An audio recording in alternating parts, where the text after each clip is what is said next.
পুকুরে মাছ ধরতেছে, কত সুন্দর লাফাইতেছে, দেখতে খুব ভালো লাগতেছে।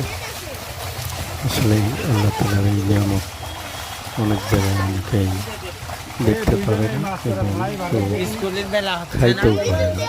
এই জন্যই সবাই সবার জন্য দোয়া করবেন যেন সবাই সুস্থ থাকে, ভালো থাকে, আর এই নিয়ামতগুলি যেন সবাই সুন্দর মতো খাইতে পারে।